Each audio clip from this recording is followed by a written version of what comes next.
C371483. Mr. Butler is present in custody with Mr. Sheets.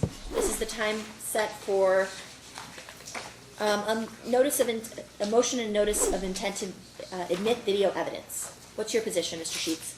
If Your Honor would be willing to grant me the opportunity to file a written opposition, I would like the opportunity to do that. Otherwise, I do have significant notes and can propose orally, but I'd essentially be reading a speech that we wrote that would be superimposed into a written opposition anyways. Okay, so it heard arguments and ruled on the others, so let's just proceed with oral argument. Yes, Your Honor. So from the standpoint, so is the state going to go first? Is there a motion? Or I assume they've already gone first. State, is there anything you want to add to your written effort at this time? I mean, this would be the person whose phone it is. So this is the person's phone. That's all. Okay, so this is the phone that was damaged but recoverable.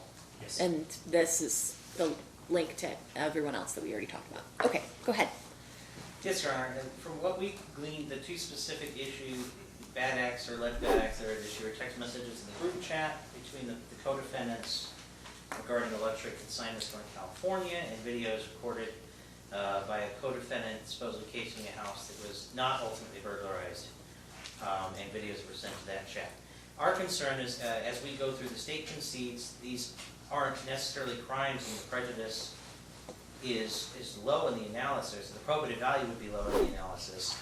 While our client is involved in the chats, and they may have been found on his phone, his involvement is much less significant than many or some of the other co-defendants.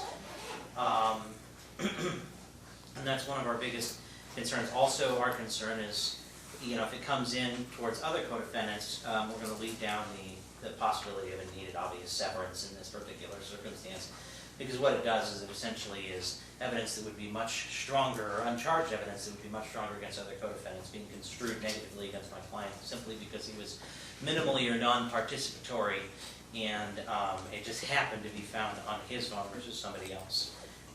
As Big Pond establishes, the state's obligated to prove prior bad act is relevant to the crime charges and for a purpose other than proving propensity, and that it's proven by clear and convincing evidence, and its probative value outweighs the danger of unfair prejudice. We don't think the state can satisfy these factors. The video recording in this particular case has no direct connection with Mr. Butler. It's of Defendant Queen. It was recorded by Defendant Queen. She was alone when it was recorded in her car. It was sent to a brief text that just happened to have the co-defendants in it. She sends it at 4 o'clock on January 16th. Defendant Washington sends a message to the same group at 4:12. Defendant Queen responds and sends another message. Defendant Lee responds.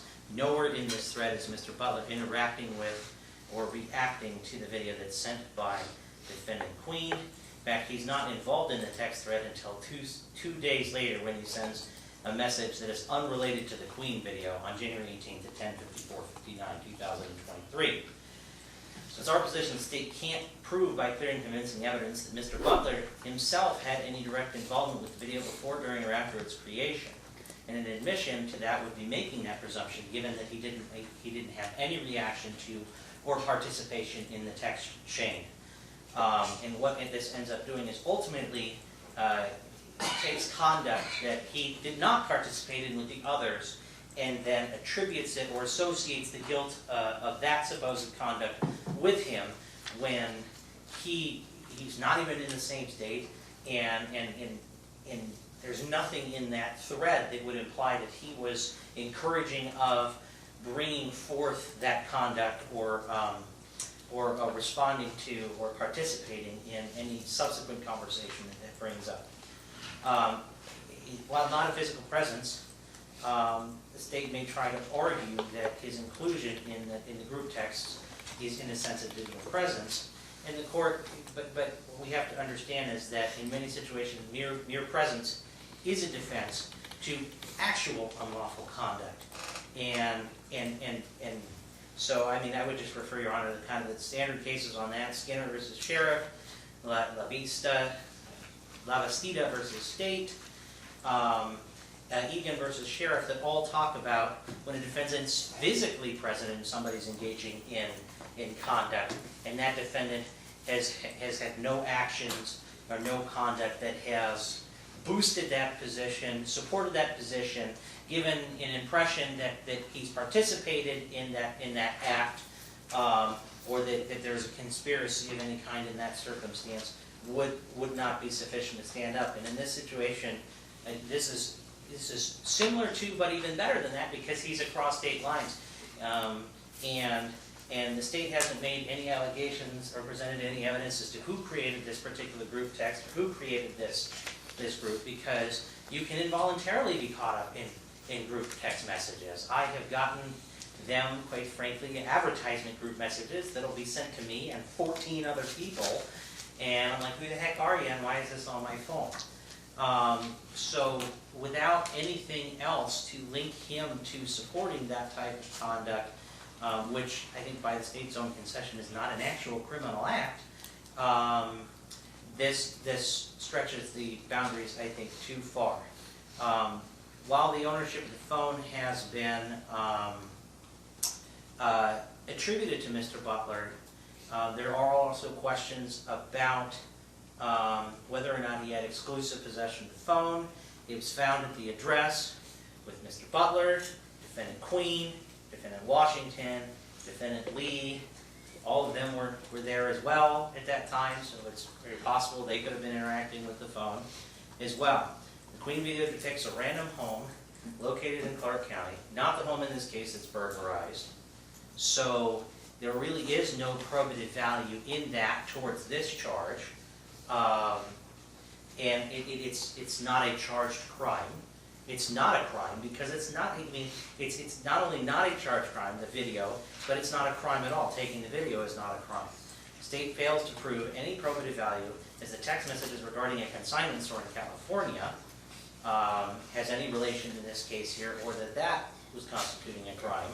And the state, even though the state contends the messages between Butler, Queen, the others prove they were planning to sell bags stolen from the Kingsgate court residence, they have failed to provide any evidence that that is the case, or that it was actually done, that any bags were sold to the consignment store, that anybody actually interacted with that consignment store, or that bags stolen from there were in any way, shape, or form even moved in that direction. There really is no probative value reference to a random consignment store in California when there's nothing to show the connection between the store and Mr. I don't Butler. think the state's asking to admit that consignment store necessarily as the bad act here. It's mostly just the connection. The consignment store, if you think about it, Judge, would actually probably be statements still further into conspiracy because they aren't caught yet and they're trying to fence the property that was taken. That's not necessarily what this motion is. Right. That was under the, remember how earlier I made the comment about identity for authentication purposes? That was kind of what that was in order to show the group Okay. text and threat.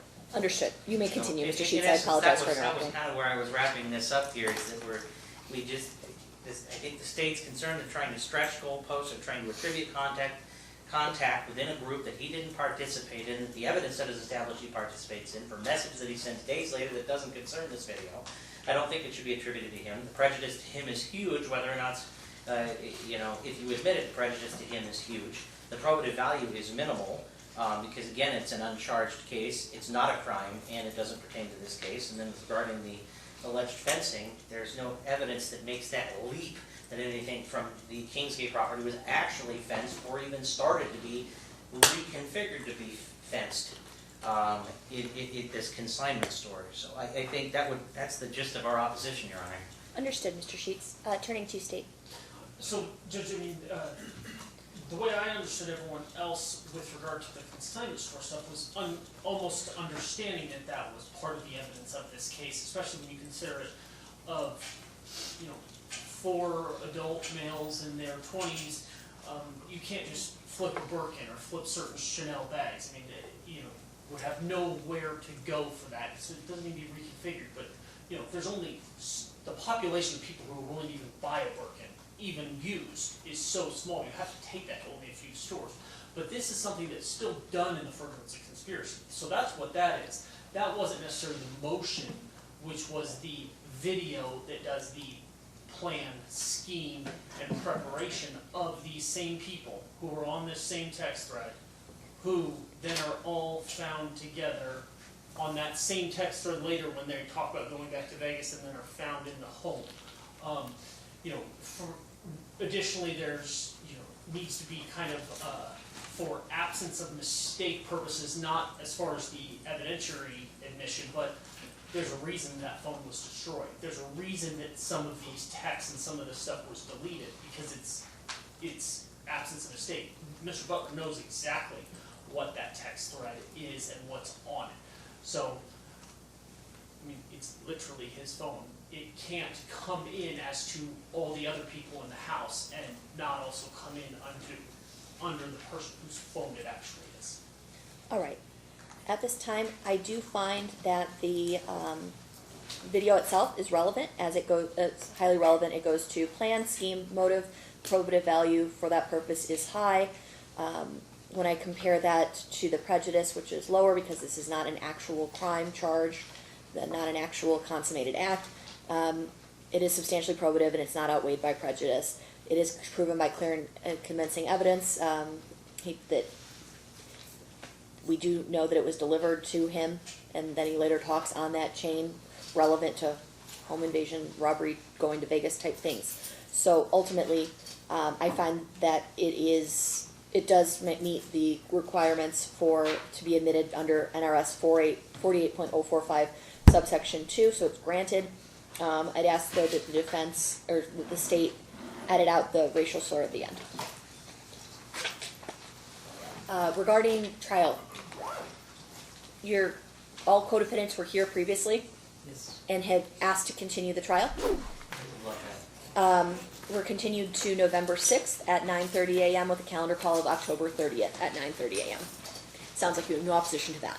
I don't think I do, Your Honor. October 30th for the calendar call at 9:30, you said, and November 6th at 9 a.m.?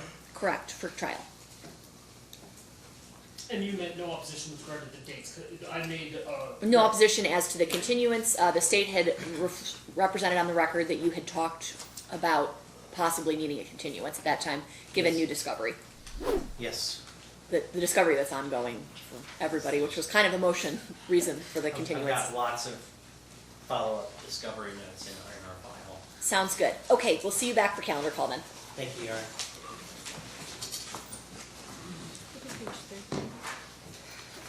13, Daniel Winner.